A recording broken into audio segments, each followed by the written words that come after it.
Bonjour à tous et bienvenue dans le premier épisode du Power Game Podcast. Du coup, pour les présentations, je suis Aurélien, coach en force athlétique depuis quelques années maintenant et j'ai décidé de créer ce podcast pour faire suite à celui que j'avais créé avec Stanley l'année dernière.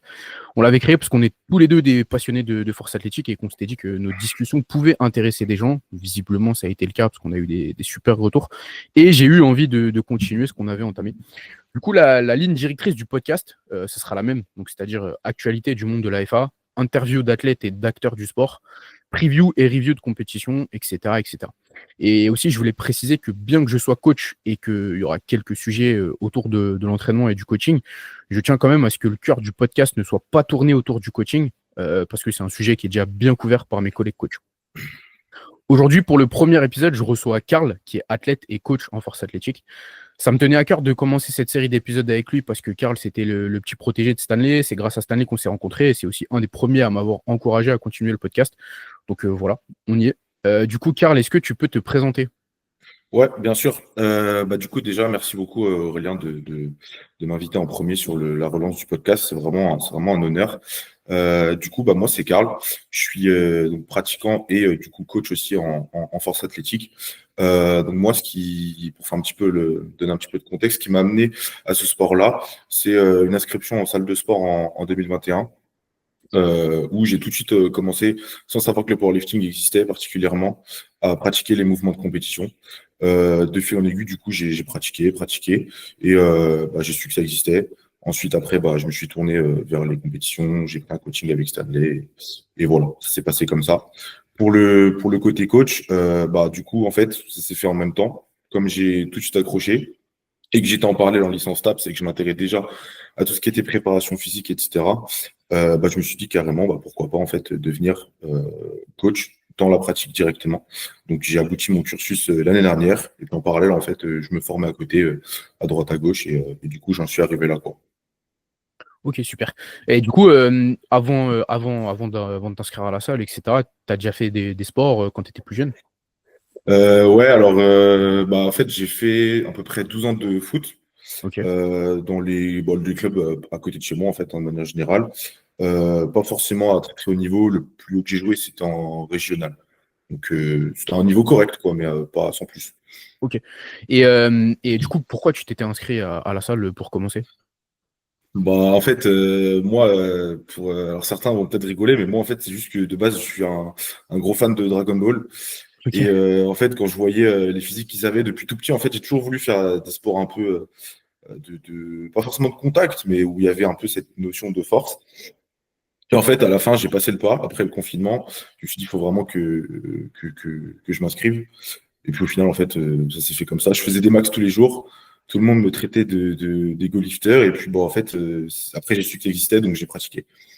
Ok, bon, toujours un ego lifter, ça n'a pas changé du coup depuis Ouais. depuis le jour 1. Non. Ouais, et du coup, j'imagine que pendant le Covid, t'es tombé sur des vidéos de force athlétique, etc. Puisque c'est vraiment à ce moment-là que ça a bien explosé, j'ai l'impression. Avec le confinement, il y a eu plein de youtubeurs, influenceurs qui ont vraiment.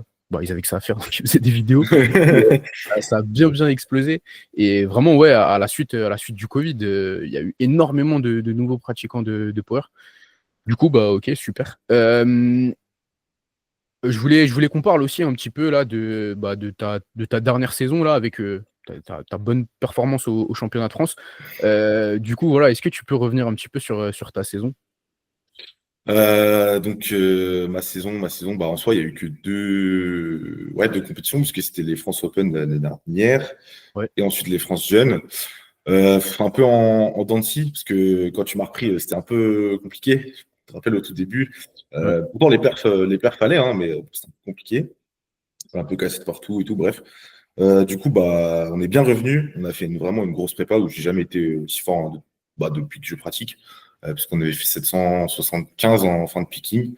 Mm. Et puis après, manque d'XP, manque pas mal de petits facteurs qui s'additionnent, qui ont fait que aux France, je suis performé, j'ai pas pu être à la hauteur. Donc on sort avec une deuxième place quand même, mais en vrai, avec du recul, c'est quand même une belle progression, hein. Mais Ouais, ouais. un peu de frustration, on va dire, mais en même temps, je suis content quand même.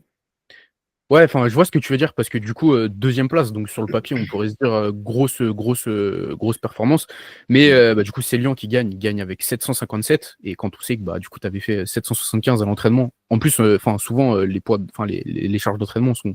C'est pas vraiment ce qu'on voit le jour J, mais là, tu étais au poids. Donc, ouais, il y a quand même un delta de performance parce que tu as fini à 742. Du Mm. coup, voilà, quand même une grosse revanche à prendre. Et tu disais, bah, plein de petits facteurs qui ont fait, notamment le manque d'expérience. Et bon, bah, ça, forcément, c'est un peu la dure loi du haut niveau. Enfin, à ce niveau-là, tous les facteurs rentrent en compte et chaque petit facteur va te faire coûter des kilos. Et du coup, bah là, la prise de confiance, d'expérience, etc., ça va vraiment être l'objectif des prochaines années, enfin, voire même là, de ta prochaine année, parce que ce sera ta dernière année en junior, là, sur 2026. Du coup, là, tu vas participer au France Open en fin 2025, là. Est-ce que tu peux nous dire globalement tes objectifs, là, sur les France Open, et bah, l'année prochaine, sur tes derniers France Junior 2026? Bah, France Open, se confronter du coup à l'élite, prendre toujours de l'expérience. Là, ce sera plus, on va dire, un peu un checkpoint, voir où j'en suis. Et le but, c'est de faire, vu que je vais a priori participer dans le groupe B, bah, tout simplement faire un total qui comment dirais-je, vaut un groupe A. Donc ça, c'est vraiment l'objectif. J'aimerais bien faire ça. Mettre total, faire un total, pardon, acter quelque chose qui, malgré être en groupe B, me place groupe A, ou m'en rapproche en tout cas le plus possible parce qu'il y aura un très gros niveau. Et France Junior, bah, en soi, prendre ma revanche et gagner, hein. C'est le but, gagner. Ouais, parce que du coup, pour préciser un petit peu pour les France Open, du coup, le groupe A, ça sera sûrement les 8 premiers ou les 10 premiers. En soi, si on fait une compétition, je pense que tu auras t'auras le niveau de te classer groupe A, mais faire une compétition qualificative à 2 ou 3 mois des France Open, ça laisse des traces, surtout chez. Enfin, ça Ouais. dépend le profil des gens, mais sur toi, voilà, on sait que ça laisse des traces et que c'est pas forcément une bonne solution. Du coup, on a choisi de pas refaire de qualif, de tirer bah, probablement en groupe B, j'imagine. Mais parce que voilà, l'objectif final, ça reste quand même les France 2026, où du coup, il y aura la revanche. Juste avant de passer aux questions-réponses, je voulais reprendre un petit peu une rubrique qu'on faisait avec Stanley dans le podcast. C'est preview de compétition. Du coup, là, la prochaine grosse compétition qui arrive, là, à l'heure où on enregistre, là, ça commence bah, dans 2 semaines pile. C'est les championnats du monde au Costa Rica, les championnats du monde junior, où d'ailleurs j'aurai l'honneur de me rendre. Donc, je suis super content d'y aller. J'ai 2 athlètes qui participent. Du coup, bon, bah voilà, je voulais parler un petit peu de leur préparation et puis parler aussi un petit peu des gros matchs qu'on va avoir sur cette compétition. Du coup, premier athlète à participer, du coup, j'aurai Alan en moins de 59 sub-junior. Donc, bah, deuxième championnat du monde pour lui en sub-junior. L'année dernière, il a été champion du monde en moins de 53 cette fois-ci. Et là, cette année, bah, deuxième championnat du monde. Donc, quand tu es en sub-junior, déjà un deuxième championnat du monde, c'est pas mal parce que bah, sub-junior, c'est compliqué d'être compétitif dès le début. En général, tu es compétitif que ta dernière année. Et du coup, bah, voilà, c'est de ça que je discutais avec lui. C'est en sub-junior, un des plus expérimentés, du coup. Et là, pas forcément le même profil que l'année dernière, puisque l'année dernière, on partait pas favori. Cette année, on part quand même favori, même si derrière, il y a la concurrence qui arrive assez fort. Voilà, on verra ce que ça donne. Après, bon, je suis pas inquiet. Je sais que, bon, là, il y a eu de la progression depuis les championnats de France.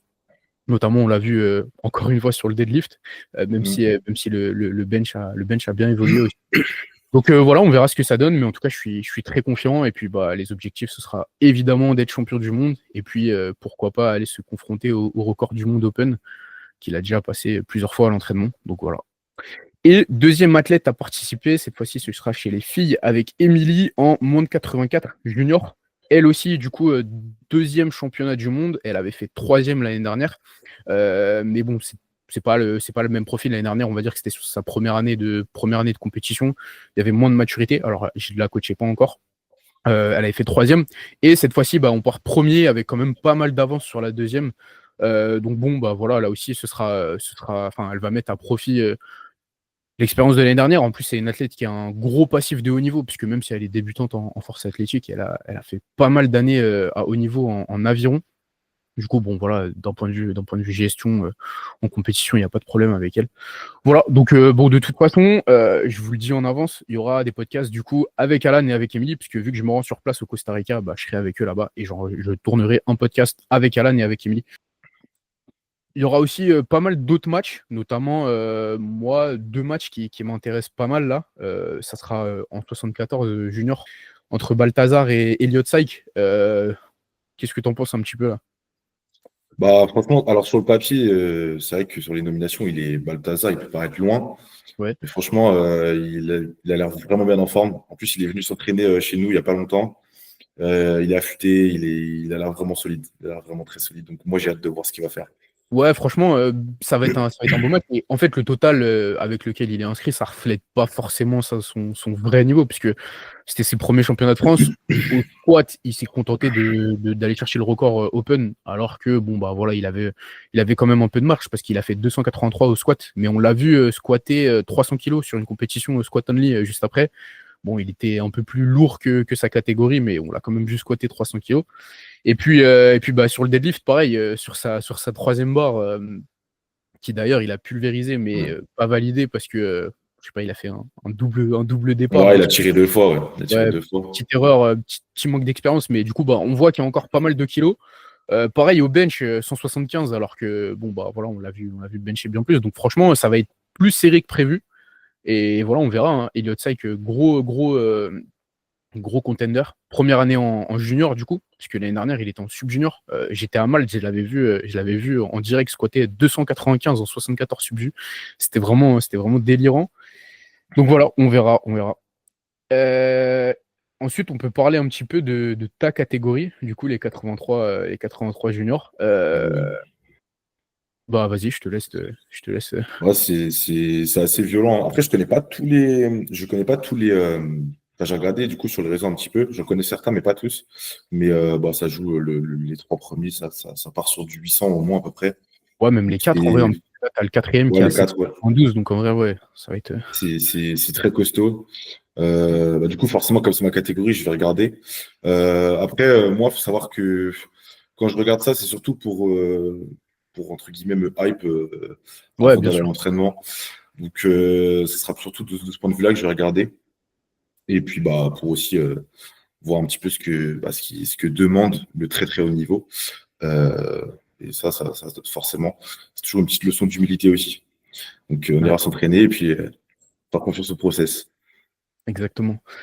Voilà. Et puis, bah, moi, il y a un autre match là qui me hype pas mal, c'est la bataille en moins de 120 là, avec Joshua Ngoka, l'un des deux moins de 120 anglais archi fort en junior avec Nojo, et contre Joseph McDonald, qui était un peu, pour tout le monde, je pense, une découverte au championnat du monde Open. Du coup, bah voilà, il est encore en junior. Il me semble qu'il sera, ouais, bah ouais, c'est en 2003, donc il sera encore junior l'année prochaine. Et niveau de fou, vraiment niveau de fou. En plus, bon voilà, il a fait quatrième au monde Open, mais avec des attempts un peu suicidaires sur la Ouais. troisième barre. Il avait carrément de quoi tirer pour être champion du monde Open. Donc franchement, là, ce match, il me hype vraiment. J'ai vraiment hâte de voir ce match. Du coup, maintenant, bon, on avait mis un petit question-réponse sur Instagram. D'ailleurs, bon, bah, j'en profite. Il y aura toujours un petit question-réponse dans tous les épisodes, donc n'hésitez pas à poser vos questions, que ce soit dans mes DM, soit dans les commentaires YouTube, soit, enfin, peu importe.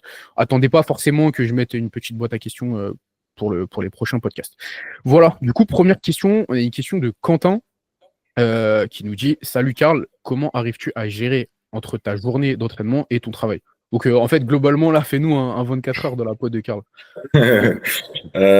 Du coup, bah, en soi, moi, j'ai la chance d'avoir bah, un métier qui me permet un petit peu d'arranger mon emploi du temps comme je veux, puisque bah, j'ai une partie de coaching qui se fait en ligne. Donc Ouais, forcément, bah, là, c'est entre guillemets moi qui arrange mes horaires de travail. Et la seconde partie qui est en présentiel dans une salle. Donc j'ai peu de contraintes horaires, sachant que les cours sont généralement le midi et le soir. Donc en gros, c'est assez simple. Je me lève, je pars marcher et en fait, toute ma marche, je fais tous les retours que j'ai à faire. Là, en plus, j'ai investi dans un nouveau téléphone, donc ça me permet de faire les deux en même temps, je gagne du temps. Je fais tous mes retours. Ensuite, bah, je rentre manger. Ou si j'ai un petit peu le temps, je fais vite fait un petit peu de programmation. Et bah, après, du coup, l'après-midi, début d'après-midi, je pars m'entraîner. Et le soir, je vais donner des cours et je rentre chez moi. Donc après, s'il y a des urgences dans la journée, évidemment, je réponds le soir ou l'après-midi. Mais on va dire que l'essentiel des retours se fait le matin. Et dans la semaine, après, je réserve.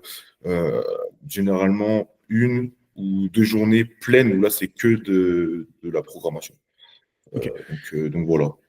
Ok. Et enfin, les cours que tu donnes, c'est des cours collectifs. Enfin, tu fais pas de one-one, c'est ça? Non, ouais, en fait, c'est des small groups. C'est des petits groupes de personnes qui viennent. Et par contre, c'est des cours de. Alors, on ne fait pas vraiment des vraies séances de powerlifting, mais on a une grosse approche sur vis-à-vis des sports de force. Ouais. C'est Ok, c'est vraiment cool. je reste dans la force, quoi. Ok. Et c'est pas dans ton club que tu fais ça, c'est dans une autre salle. Non, ouais, c'est dans une autre salle. Donc moi, je suis intervenant là-bas. Et ça permet du coup aussi vraiment d'avoir deux approches différentes vis-à-vis de la pratique parce que quand on est sur du coaching en ligne, les gens sont déjà des gens expérimentés, des Ouais. initiés. On a une approche un peu plus spécifique. Alors que là, c'est plus des gens un peu moins initiés. Et du coup, c'est une autre approche, c'est un petit peu moins expérimenté, mais c'est vraiment tout aussi intéressant. Puis en plus, c'est quelque chose qui, je m'en suis rendu compte, plaît beaucoup, parce que comme c'est la progression, elle est très facilement quantifiable via les kilogrammes qui s'ajoutent sur les barres, en fait, les gens prennent beaucoup de plaisir. Et c'est vraiment, je me rends compte, c'est quelque chose qui est hyper essentiel au final aujourd'hui dans mon taf. Au début, je voulais un petit peu m'enfermer dans le coaching en ligne, mais je me suis rendu compte que conserver du présentiel, déjà pour le rapport à l'humain, mais même de manière générale, c'est vraiment quelque chose qui est hyper intéressant parce que le présentiel permet aussi, par exemple, de développer davantage sa pédagogie ou ce genre de choses, puisqu'on a des profils, Ouais, on ne sait jamais quel genre de profil on va avoir en face. Parce qu'il y a des gens, par exemple, typiquement, quand on n'a jamais touché une barre, apprendre en direct pendant peut-être 1 heure euh, à effectuer une flexion, une extension de hanche à quelqu'un, des fois, c'est pas forcément si facile qu'on pense. Et ça permet vraiment d'avoir aussi cette approche-là qui est tout aussi intéressante. Ouais, je suis carrément d'accord parce que, par exemple, moi, quand j'étais en BPGEPS, ça faisait déjà un petit moment que je faisais du power, que je commençais tranquillement à faire du coaching en ligne. Et en fait, tu te rends compte que tu discutes de power tout le temps avec un public initié. C'est-à-dire que, par exemple, on va avoir un jargon entre nous. Enfin, qu'on connaît. Et quand on était en BPGEPS, du coup, j'étais en stage dans une salle. Et pareil, des fois, tu as des débutants et en fait, tu te rends compte que, ok, c'est des débutants, mais c'est pas forcément, c'est pas forcément facile d'expliquer un truc à quelqu'un qui est pas du tout initié. Et en fait, ouais, je trouve que c'est archi complémentaire. Et est-ce que, par exemple, tu as déjà eu des gens, tu leur fais découvrir le power dans un small group, et après, par exemple, ils souhaitent continuer, et ils s'inscrivent dans ton club, ou ils prennent un coaching, etc. Ouais, il y en a un là, Pierre, si jamais tu regardes, tu regardes le podcast, ouais, ça a commencé comme ça. Il est venu, il a accroché, et de fil en aiguille, il venait de plus en plus à ces cours-là. Et au final, maintenant, on va partir sur un suivi en septembre. Et il y a quelques autres personnes que j'ai en tête aussi, pas forcément avec moi directement, mais qui connaissaient la discipline déjà en amont. Et ça, du coup, on va dire plutôt confirmer là l'appétence qu'ils avaient pour cette discipline-là. Et ils vont s'orienter un petit peu plus vers cette discipline-là, ouais, à l'avenir, de ce que j'ai compris Ok. en tout cas. Ok, franchement c'est cool, et ouais, ça fait une bonne, enfin c'est complémentaire, et ça te fait une bonne porte de suivi derrière. Ok, bah écoute, c'est cool. Bon, ensuite, on a une deuxième question qui nous a été posée par Mathieu. Là, du coup, c'est plus une question un peu coaching. Du coup, il nous disait, que vas-tu prioriser dans la prog d'un athlète qui n'a jamais fait de power, mais qui a un gros passif sportif? Tu réponds en premier ou Comme tu veux. Vu que tu es euh, l'invité, je te laisse répondre, et puis euh, après, j'ajouterai ce bah, que je veux dire. gros passif sportif. Bon, après, ça dépend des disciplines, mais de manière Ouais, générale, forcément, qui dit gros passif, une meilleure proprioception, généralement quand même. Donc, en soi, je parle pas forcément de sport de haut niveau. Je parle de sport de manière générale, dans un premier temps.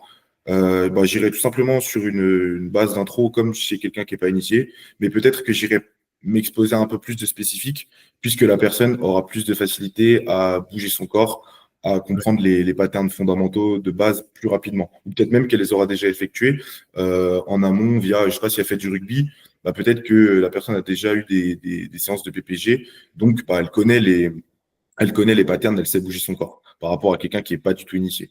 Et si en plus il y a une approche de sport au niveau ou juste de compétition en amont, cette personne-là, je sais qu'elle a déjà un minimum d'expérience, elle connaît le milieu de la compétition, donc tous les aléas qui vont avec. Et donc, encore une fois, s'il y a aussi, selon la pratique sportive, par exemple, quelqu'un qui a un gros passif en sport de combat, bah, je pense que déjà, aller sous une barre de squat, c'est quelque chose qui va pas du tout l'effrayer. Donc, ça, c'est aussi un point à relever, l'aspect psychologique, etc.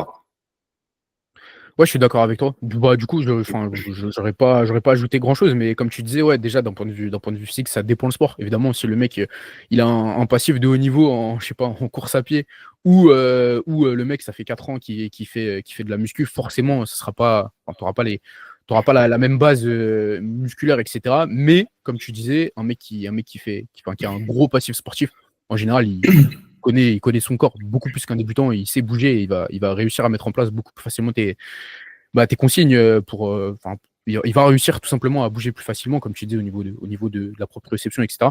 Et aussi, aspect à pas du tout sous-estimer, l'aspect mental, comme tu disais. Enfin, moi, je vois grave la différence entre quelqu'un qui a, qui a déjà pratiqué à haut niveau et quelqu'un qui commence tout simplement. Tu vois, par exemple, je te parlais d'Emilie Ouais.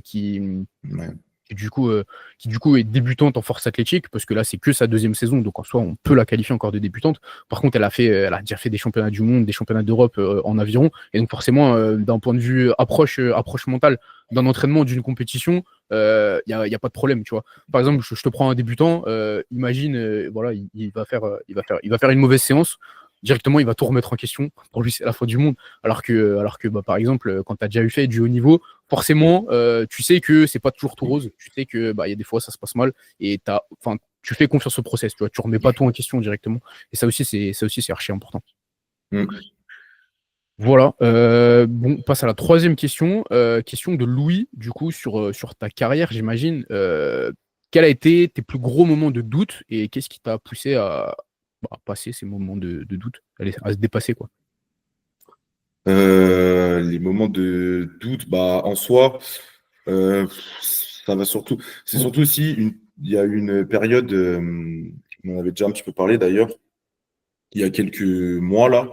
En fait, on va dire pour la faire courte, problème, on va dire perso en interne, quoi. Et donc, bah, généralement, forcément, ça va déteindre après, tout est lié, hein, ça va déteindre après sur ta performance. Donc, on va dire que ça a impacté très, très, très, très, très négativement ma récupération. Et donc, forcément, bah, si tu récupères pas, bah, tu progresses pas, voire même tu régresses. Ouais, forcément. Donc, et ça, à ce moment-là, c'était aussi avec Stanley. Je m'en rappelle parce que je pouvais plus. J'avais 3 squats par semaine, par exemple, pour donner du concret, et je pouvais plus en faire. Alors, j'en faisais qu'un seul, et je pouvais même pas le terminer. Tellement j'avais des problèmes à la hanche, etc. Et donc, à ce moment-là, quand tu prépares une compétition, parce qu'en l'occurrence, c'est les France jeunes, que tu vois que tous tes concurrents ils s'envolent et que toi, tu bouges pas, t'as mal, tu progresses pas, bah là, tu commences à douter. Et en fait, après, qu'est-ce qui permet de s'accrocher? Euh, En fait, c'est dans ces moments, je pense, où il faut se rappeler déjà pourquoi on pratique. Donc là, du coup, je me suis rappelé déjà du pourquoi j'avais commencé. Et bah, normalement, si le pourquoi il est bon, il est intrinsèque à toi. Donc en fait, tu vas continuer malgré la difficulté. Si par exemple là, j'avais commencé pour, on va dire, je sais pas, la visibilité, entre guillemets, une petite gloire, bah, j'aurais arrêté. Là, non, c'était pour moi. Et après, du coup, ça déjà, ça permet de se rappeler pourquoi on pratique, comme j'ai dit, et la mentalité force, tout simplement. Je me suis dit, bah, si je fais de la force, il faut aussi que ça me serve, entre guillemets, dans la vie de tous les jours. Et si je fais de la force, bah, faut pas que j'adopte, entre guillemets, une espèce de mentalité, toute proportion gardée, de faible. Je dis évidemment pas ça pour dénigrer des gens. Mais par exemple, je me dis, bah là, c'est difficile, mais le fait de pratiquer de la force bah, m'amène justement à avoir cette approche, cette mentalité de bah, il faut que justement je me renforce comme plus tard, je sais que c'est quelque chose qui m'aidera du coup à surmonter peut-être des moments un peu plus difficiles aussi. Et du coup après, bah, tu continues de fil en aiguille comme ça. Je pense que c'est vraiment important. C'est un peu contradictoire à mon sens de se dire je fais de la force, mais là j'ai pas bien dormi, j'ai pas eu mes calories, j'ai pas eu mes protéines, donc mon entraînement je vais pas le faire. C'est un peu contradictoire, je pense. Donc, enfin, tout ça, c'est ma conviction perso, en toute humilité, voilà. Ouais, je suis d'accord. Et du coup, bah, enfin, comme tu disais, les stress de la vie de tous les jours. Enfin, moi, je voulais rebondir sur un truc. Là, tu disais, ouais, tu vois tes concurrents qui explosent, etc. Pendant que toi, tu peux pas. Et en fait, faut dire que c'est cyclique. Tes concurrents, eux aussi, ils ont leurs galères dans la vie. Alors peut-être pas forcément en même temps que toi, tu vois. Mais c'est cyclique. Tout le monde traverse des galères dans la vie. Et c'est important pendant ces périodes-là, bah, déjà d'analyser la situation avec froideur, pas de dire ok je suis dans la merde, etc. Vraiment bah déjà en parler à ton coach pour qu'il y ait des adaptations au niveau programmation, parce que bah forcément on a tous des galères et les galères, enfin je pense que c'est grave sous-estimé. Peut-être pas forcément par les gens qui sont initiés, mais par les débutants, le stress de la vie de tous les jours, c'est vraiment grave sous-estimé dans ta récupération. Et bah, c'est pour ça que voilà, mettre des choses en place, pas continuer à s'empêtrer, parce qu'après, bah, derrière forcément, déjà que tu stresses, tu récupères pas. Si en plus tu n'adaptes pas ton entraînement et ton approche de l'entraînement, bah après ça fait effet boule de neige. Forcément, tu récupères pas, donc bah tu vas probablement au mieux stagner et au pire te blesser. Et puis après, bah derrière forcément, ça sera encore pire parce que le seul truc qui te restait, c'est-à-dire le sport, bah même ça tu peux plus. Mm. Donc Ouais, voilà, donc clairement. ouais, c'est archi important d'analyser la situation et évidemment d'adapter. Ensuite, question de Malone. Pour toi, c'est quoi le plus dur en force athlétique? Et deuxième question, quels sont tes objectifs long terme? Bah, du coup, je vais d'abord répondre à la deuxième. Objectif, vraiment déjà le premier, ce que j'aimerais vraiment faire, ce serait le singlet bleu-blanc-rouge. Ça serait vraiment l'objectif. J'aimerais vraiment avoir ce singlet France. Je vais pas commencer à dire des dingueries, gagner un Sheffield. Faut aussi prendre des choses étape par étape. Mais ouais, le singlet bleu, vraiment, ça c'est quelque chose qui me tient à cœur. Ensuite, qu'est-ce qui est le plus dur? Bah, en soi, moi je pense que c'est un truc qui peut-être est un peu banalisé aujourd'hui ou sous-coté, mais tout simplement être constant. Considérer chaque entraînement, le prendre au sérieux. Il y a beaucoup de gens qui prennent au sérieux uniquement les séances primaires, mais il faut savoir que bah, si on n'est pas carré sur les secondaires, etc., bah, en fait, il n'y aura pas de perf ou très peu sur les jours principaux. Et ça, c'est pas si facile à faire que ça. C'est pas forcément quand on a max, par exemple, à 200 kg développé couché, bah, être capable de prendre au sérieux 120, c'est pas toujours facile. Ouais. Être capable de mettre de l'intention, être capable d'être constant, je pense que c'est la base en fait.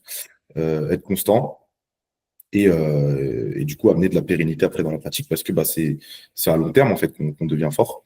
Donc je pense que je dirais ça, ouais, je pense. Ouais, je suis d'accord avec toi. Tu parlais de constance. Donc là, bah, t'en parlais à l'intérieur de ton microcycle. Mais il y a aussi enfin, si on dézoome, même à l'échelle de ta saison, par exemple, tu peux pas te mettre à fond que dans le picking et puis Hum, après, pendant 11 mois de l'année, tu brasses un peu du vent, puisqu'en fait, ce qui va conditionner le fait que tu fasses un bon picking, bah, c'est enfin, toutes les bases que t'as acquis, tout ce que tu as acquis en amont. Donc ouais, je suis d'accord avec toi. Et puis bah pareil pour rebondir sur ce que tu disais, faut comprendre que bah, vraiment les séances primaires, ta forme sur les séances primaires, elle est liée à à ce que tu vas faire sur tes séances secondaires. Si tu brasses de l'air sur tes séances secondaires, bah forcément hum. ton pic de forme va pas être ce qu'il devrait être. Ouais, et je rajouterais un truc aussi constant, c'est surtout de l'intention. Surtout ça aussi. En vrai, souvent on pense à 10 000 problématiques quand la progression diminue, mais souvent en fait il manque juste de l'intention. Je suis grave d'accord. Aujourd'hui, surtout sur les réseaux, alors c'est super parce qu'il y a vraiment plein d'accès à différentes ressources, mais on nous vante des méthodes anti-stagnation, etc. Elle arrivera forcément à un moment donné. Il n'y a pas de méthode où on progresse plus 10 à chaque bloc, c'est faux. Et je pense qu'en fait, souvent, au lieu de creuser 10 000 choses, juste se dire est-ce que je mets de l'attention et juste ça va jusqu'au renfort, en fait, l'échauffement, les renforts. Parce qu'en fait, il y a des pratiquants, moi j'en ai déjà vu hein, par expérience, qui sont vraiment forts. Et ils sont très forts, mais en fait, sur le renfort, ils brassent de l'air. Après, il y a un plateau qui arrive. Et en fait, bah juste, si la personne, elle avait plus de masse musculaire, elle serait encore plus forte. Et donc, ça passe forcément par de l'intention sur le renfort. Et donc là, il n'y a pas besoin, elle va penser à sa technique, elle va vouloir bouger certaines choses sur sa périodisation.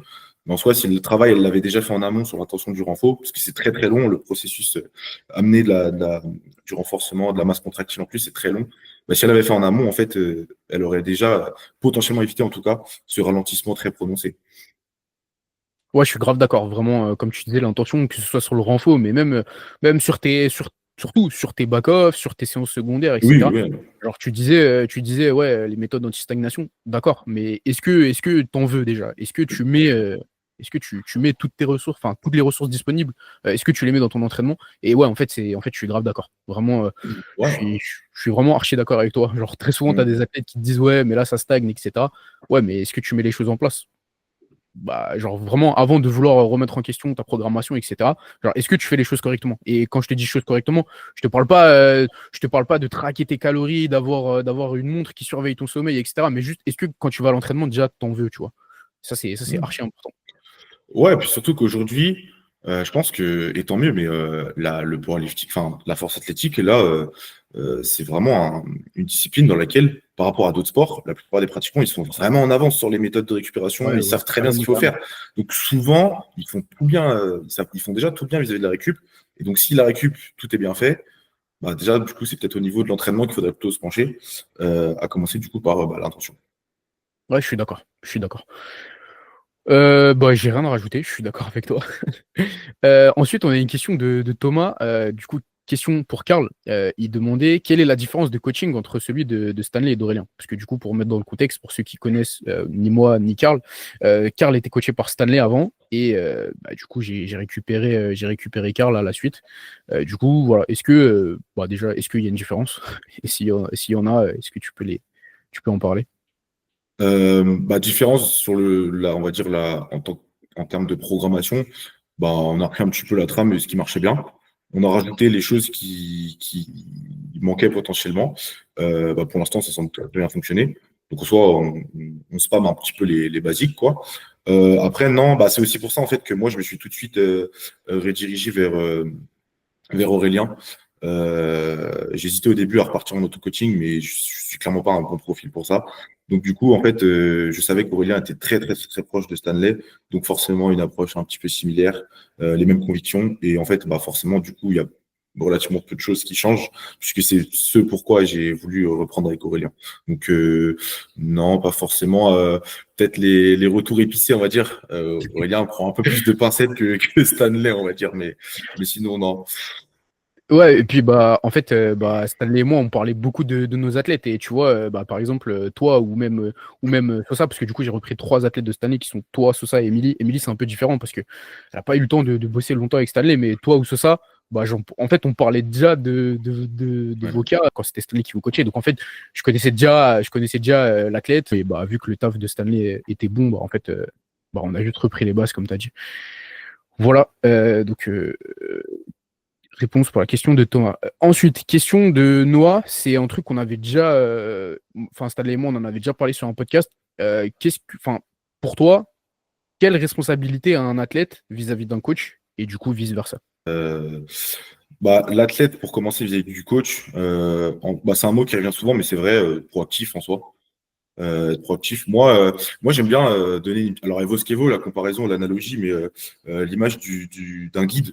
Je sais pas, tu fais une marche, tu as un guide. Le guide, il va te driver, il va t'amener du point A au point B en te faisant passer par les étapes qu'il faut, mais il va pas te porter et te prendre et marcher pour toi. Ouais, Il faut qu'aussi que tu le suives, il faut que tu marches, il faut que tu fasses l'effort quand même, pardon, entre guillemets.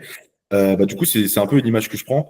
Et j'aime bien, entre guillemets, moi, mettre beaucoup placer beaucoup entre guillemets, de responsabilités sur les gens que je suis. C'est pas une diade, il n'y a pas une hiérarchie, c'est vraiment, on est à côté. C'est pas une diade à la verticale, mais plutôt à l'horizontale. Et moi, c'est ce que j'aime bien dire, que en soit, tu es l'acteur de ta progression, mais dans le bon comme dans le mauvais. Si tu progresses, moi, je te mets au premier plan. C'est toi qui as fait les choses.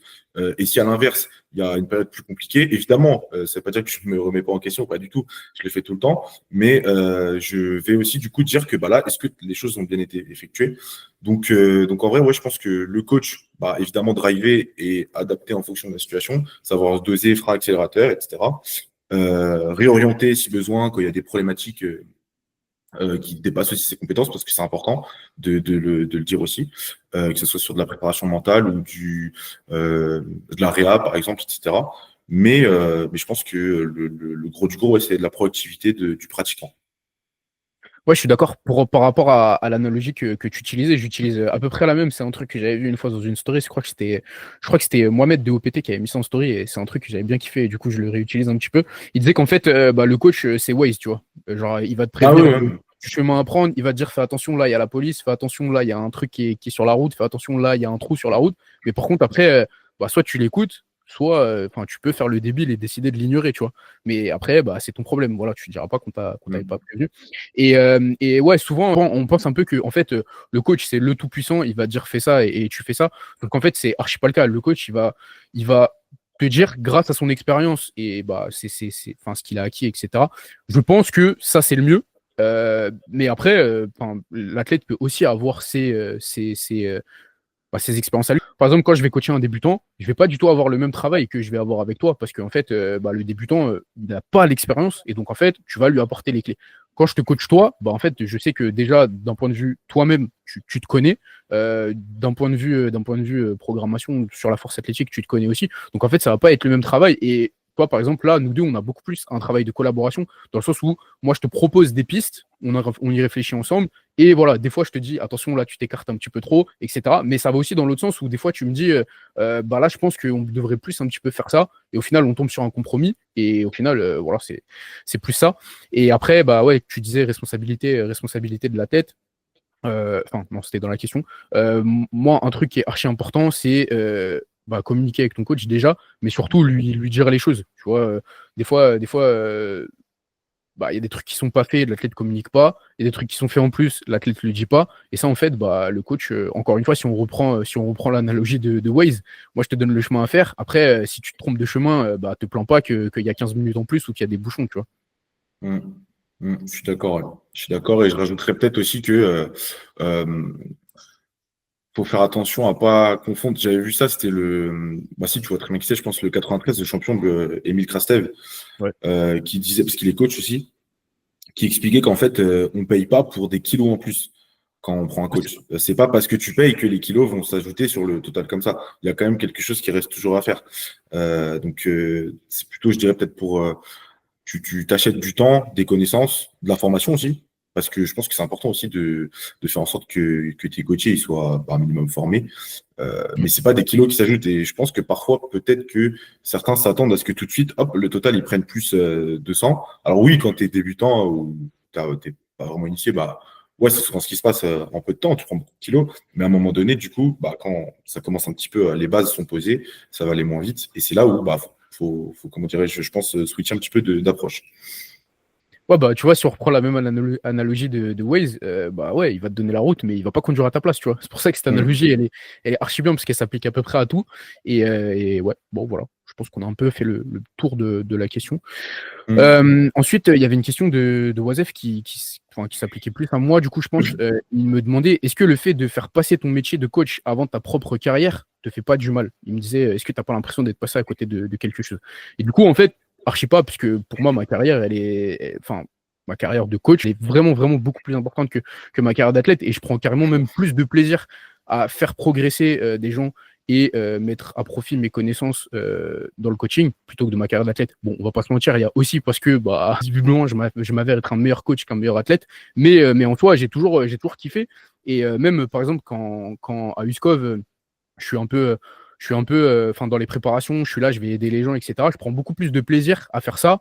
Ou même quand on est sur une compétition avec les gars du SCOV, les aider un petit peu dans les derniers moments, les aider à gérer la cut, etc. Je prends beaucoup plus de plaisir à faire ça que je le prendrais dans mes entraînements. Après, encore une fois, bah, comme je l'ai dit, je pense que c'est aussi parce que je suis un meilleur coach que je le suis athlète. S'il s'avère que j'étais plus fort, je sais pas si ça serait la même chose, mais bah, là, c'est le cas comme ça. Et bon, je me pose pas de questions, en fait. Je prends vraiment du plaisir dans ma carrière de coach. Et enfin, pour moi, c'est même pas une question que je me pose parce que c'est juste comme ça, en fait. Voilà. Mm. Bon, du coup, je te pose pas la question parce que ça s'applique pas forcément à toi, puisque toi, tu es impliqué dans les deux. Et enfin, je pense pas que tu hiérarchises. Et visiblement, ça se passe bien dans les deux. Donc voilà. Ouais. Non, moi, je vais essayer d'allier les deux. Voilà. Question de maths. L'attitude à avoir en tant qu'athlète à l'entraînement et en compétition. Bon, du coup, je sais pas si tu veux faire une nuance, mais pour moi, il n'y a pas forcément de différence entre les deux. Non. Du coup, Ouais. ouais, enfin, pour moi, il y a pas de nuance en fait. Tu peux pas dire là, je suis à l'entraînement, je suis à 95% et en fait, en compétition, je serai à 100% parce que bah, déjà, En FA, c'est pas comme dans certains sports où tu as une compétition tous les week-ends. Tu as une compétition par an, voire 2, voire 3 maximum. Et en fait, bah, si tu es à 100% que 3 jours dans l'année, bah, forcément, tu laisses des kilos sur le côté. Et du coup, en fait, le truc qui est cool en FA, c'est que par exemple, dans d'autres sports, quand tu t'entraînes, mais le jour J, tu peux pas prévoir ce qui se passe parce que tu sais pas comment sera ton adversaire, tu connais pas la météo, tu connais pas l'état du terrain, etc. En force athlétique, en fait, tout est prévisible. Ce sera le même rack, ce sera le même banc, ce sera la même barre, ce sera les mêmes poids, ce sera les mêmes kilos sur ta barre. Voilà, ce qui va changer, c'est juste que bah voilà, tu passes pas quand tu l'as décidé, t'as ta minute pour passer, c'est tout. D'où l'intérêt de prendre à peu près les mêmes temps de repos à l'entraînement pour vraiment être dans les mêmes conditions et c'est tout en fait. Donc en fait, ce serait vraiment perdre des kilos que de voir l'entraînement et la compétition pas de la même manière. Alors après, évidemment, quand tu es sur un jour secondaire d'un déload, forcément, tu vas pas y aller avec la même intention parce que on en parlera juste après d'ailleurs. Mais forcément, tu vas générer plus de fatigue. Mais quand tu es sur ta séance primaire, bah, en fait, tu t'envisages les choses de la même manière. Mm. Voilà. Ouais, moi, je rebondirais sur un truc que tu as dit quand tu dis que en FA, l'avantage, c'est qu'on, entre guillemets, on a la main mise sur la plupart des paramètres et, entre guillemets, les critères de perf qui nous sont demandés le jour J. Donc, ça, c'est vrai. En fait, on fait une discipline qui a compétence fermée et on a la chance, justement, d'avoir la maîtrise et la connaissance de ce sur quoi on va être, on va dire, jugé. Et donc, on peut directement l'appliquer à l'entraînement. Donc, justement, il ne faut surtout pas qu'il y ait quelque chose, à mon sens, qui diffère entre les deux, entre compétition et entraînement, et prendre justement chaque entraînement comme une préparation au final à la compétition. Parce qu'en fait, il y a très, très peu en réalité d'éléments. Enfin, il y en a toujours des aléas, mais des éléments d'incertitude directement sur le plateau. Le rack, c'est un rack, tu sors ta barre, tu as une minute, tu fais. Tu prends un sport co comme le rugby, par exemple, donc là, plus à compétence ouverte. Là, effectivement, il y a des choses que tu pourras malheureusement pas prévoir. La position du ballon, c'est pas toi qui décides toujours où il est. Tes coéquipiers, l'adversaire, tu vois pas tout. Mais nous, c'est pas le cas en powerlifting. On a vraiment cette chance-là. Donc, justement, je pense qu'il faut vraiment essayer de répliquer le plus possible à chaque fois les conditions qu'on aura en compétition à l'entraînement. Et surtout, du coup, dans l'approche de l'entraînement. Ouais. Et du coup, d'où l'intérêt de ne pas tenter des choses en compétition que tu ne tentes pas à l'entraînement. Par exemple, Mmh. hype excessive, doubler ta dose de caféine, etc. En fait, Mmh. fais ce que tu sais faire. Fais ce que tu sais faire à l'entraînement et entraîne-toi, du coup, à faire à l'entraînement ce que tu vas faire en compétition. Mmh. Voilà. Ensuite, on a une dernière question là, parce que bon, du coup, j'en ai eu plusieurs, mais j'en avais sélectionné qu'une petite dizaine parce que bon, il y en avait beaucoup. Question de Jules qui nous disait, à votre avis, est-ce que les World Games sont ou deviendront plus importants que les Worlds? Bah, les World Games, en tout cas, moi, de ce que j'ai pu voir et regarder, j'ai l'impression que. Alors, il y avait énormément de hype au tout début, et j'ai l'impression que là, c'est pas passé inaperçu quand même pour les gens qui regardent, évidemment. On a vu ce qui s'est passé, mais il y avait beaucoup moins d'engouement autour. Après, est-ce que ça, la question, est-ce que ça passera au-dessus? Enfin, est-ce que les World Games dépasseront, entre guillemets, le. Je pense en termes de prestige, par exemple, si enfin, je sais pas, t'es un athlète de haut niveau, on te dit, est-ce que tu préfères gagner les World Games ou les mondes? Ouais, non, non. En tout cas, personnellement, je pense que les mondes, ça reste les mondes. Ça reste t'es champion du monde de ta discipline. Je pense que, en tout cas, personnellement, c'est ce que je pense, ça reste au-dessus quand même.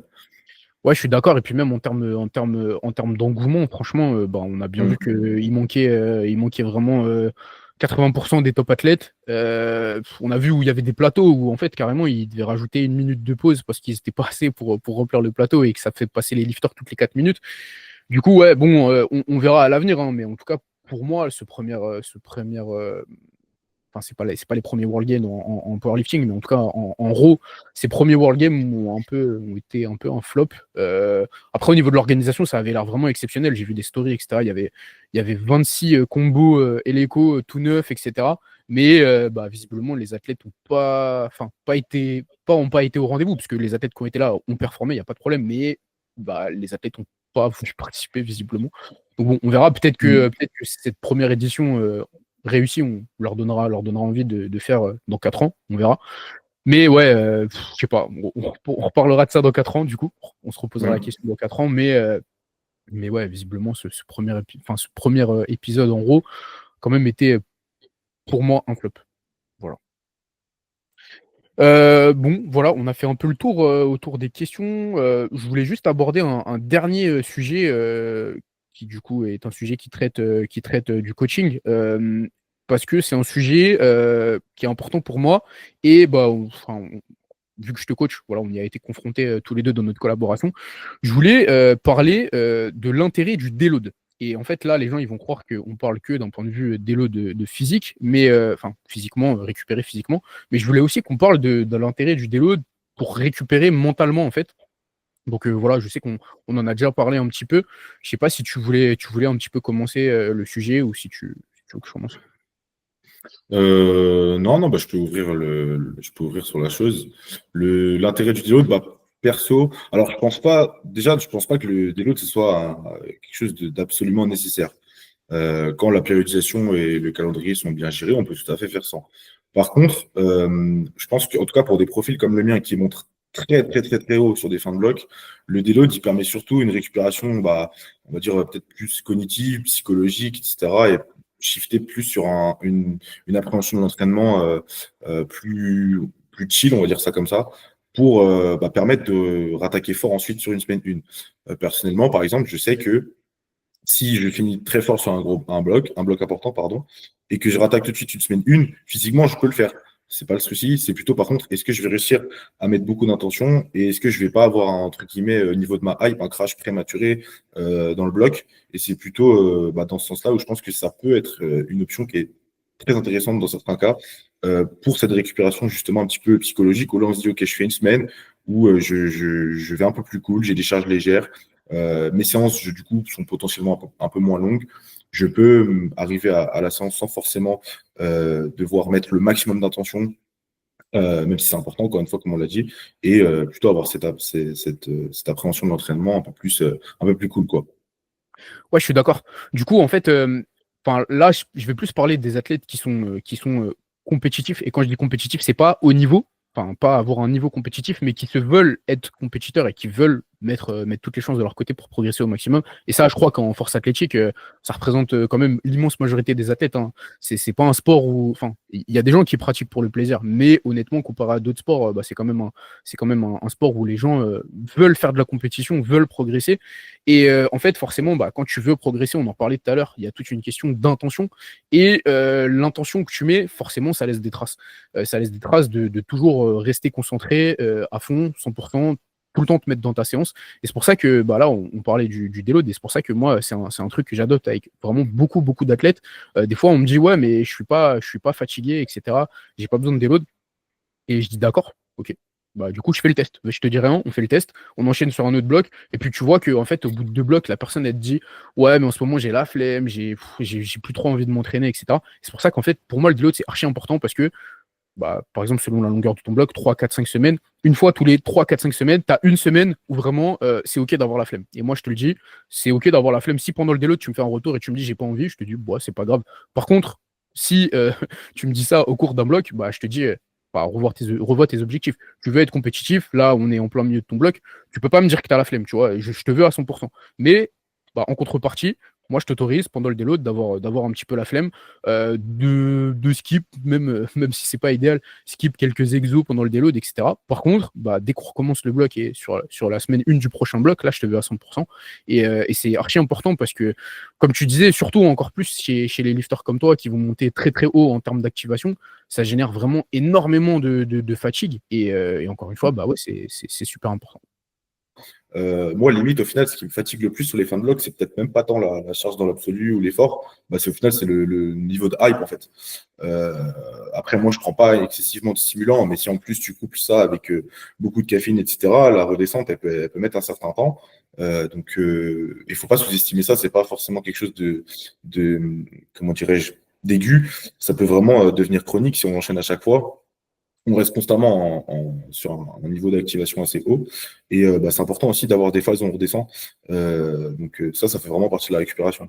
Et donc pour moi, le déload, bah, je le considère vraiment tel quel, comme de la récupération, mais qui est nécessaire. Non, je suis vraiment d'accord là-dessus. Après, ceux qui, à l'inverse, peut-être, sont plutôt des profils plus calme, plus on va dire constant en termes d'activation. Peut-être que pour ces gens-là, ça ne sera pas forcément nécessaire. Mais voilà, encore une fois, ça dépend aussi de la périodisation. Si elle est bien amenée, je ne dis pas que c'est forcément nécessaire. Après, c'est surtout, ça va jouer sur le profil du pratiquant. Donc moi, en l'occurrence, par exemple, bah, je sais que c'est quelque chose qui est intéressant pour moi. Bah, en vrai, tu disais les gens qui ont un profil calme, etc. Mais je trouve que même pour eux, parce que en fait, oui, si tu montes pas archi haut en activation, etc., tu génères un peu moins de fatigue. Mais le fait de. Enfin, c'est pas parce que tu es calme que tu mets pas d'intention dans ta séance. Et le fait de devoir Ah se oui, bien dire, sûr. ah, là, je mets un pied dans la salle, je me mets à 100%, bah, en fait, ça génère un peu de fatigue mentale. Et de temps en temps, c'est bien d'avoir des moments où tu coupes un petit peu et où, en fait, bah, tu redescends et se dire. Ok, bah là j'ai la flemme, mais c'est pas grave. Tu vois, moi, je pense que pour être à 100% pendant une bonne période de temps, bah, tu as besoin d'être reposé sur cette fatigue mentale. Et c'est pour ça que moi, je trouve ça vraiment important. Parce que bah, je me souviens, il y a 1 ou 2 ans, il y avait un peu. Je me souviens, j'avais vu un podcast autour de ça où ils remettaient en question le déload. Et les gens disaient, bah, moi, je fais pas de déload parce qu'en fait, bah, ça me fait gagner une semaine. Et au final, dans mon année si j'ai par exemple 12 ou 13 blocs, bah, en fait, je gagne 12 ou 13 semaines et en fait, je gagne 3 blocs dans mon année. Sauf qu'en fait, moi, je pense que bah, en fait, tu perds un petit peu en concentration et en intention dans tes séances si tu redescends jamais. C'est pas possible d'être à 100% tout le temps. Genre, tu peux le faire périodiquement, tu vois, par exemple sur 3 mois, mais sur ton année, voire même sur ta carrière, moi, je pense que c'est impossible. Ouais, bah, là-dessus, oui, je suis d'accord. Faut voir la balance coût-bénéfice, mais sur moyen long terme aussi. Même si on part du postulat qu'il est peut-être pas nécessaire d'effectuer un déload sur le bloc 1, par exemple, bah, sûrement qu'il va te permettre quand même d'avoir cette récupération un petit peu sur bah, justement sur l'aspect psycho, qui va te permettre aussi d'entretenir ta motivation pour les blocs futurs. Ouais, c'est ça. Plutôt, ça évite de te retrouver après sur ton bloc 3 qui est peut-être le dernier de ton macro et potentiellement le bloc le plus. Enfin, en tout cas, celui où tu concrétises. Et là, au final, bah, tu dis, bah, j'ai la flemme. Et bah, là, peut-être que le fait d'avoir effectué ton délo d'avant t'aurait permis d'entretenir justement ta dynamique aussi, entre guillemets, de motivation. Donc là, oui, de ce point de vue-là, je suis d'accord. Et puis, il faut faire attention aussi au biais du survivant. S'il y a 4 mecs qui te disent que non, moi je fais jamais de déload, mais si l'échantillon de base c'est 1000 personnes, bah en fait là c'est clair et net que Ouais, tu es ouais, biaisé. exactement. Ouais, bah ouais, en vrai, bah, ça s'applique. Enfin, peut-être qu'il y a, comme tu disais, 4 personnes qui arrivent, mais en tout cas, d'expérience, la majorité des gens en ont quand même besoin et voilà. Mm. Ok, bon, écoute, je pense qu'on a un peu fait le tour du sujet. Je sais pas si tu voulais rajouter quelque chose, mais pour moi, c'est ok. Sur un autre sujet. Hmm. Euh, Là non, je n'ai pas en tête. Ah, peut-être toi si t'en as d'autres. Non, franchement, Euh, je pense qu'on a fait le tour pour un premier épisode. J'ai pas combien de temps ça tourne là, mais je crois que ça doit faire à peu près 1 heure. Franchement, pour un premier épisode, je trouve que c'était pas mal. Et puis, bon, à l'occasion, si jamais on a soit d'autres sujets en commun, soit des personnes qui te posent des questions, bah, on refera un épisode ensemble pour qu'on puisse y bon, répondre. ouais. Il n'y a pas de souci, Voilà. avec plaisir. Hein. Avec plaisir. Bah, du coup, merci de ta présence. Merci Ouais, bah, d'avoir écouté le. Vas-y, termine. non, mais je vais te dire avec plaisir. Avec plaisir. C'est un honneur. Bah, du coup, merci à tous d'avoir écouté le premier épisode du Power Green Podcast. N'hésitez pas à nous faire un retour afin qu'on affine certains points. Forcément, vu que c'est le premier épisode, il y a forcément des choses à améliorer. Et puis, bah, si cet épisode vous a plu, pensez à le partager. Il sera partagé sur YouTube et Spotify. Donc, n'hésitez pas à laisser une note bah, sur YouTube et Spotify. N'hésitez pas à vous abonner. Et puis, on se retrouve très vite pour un prochain épisode.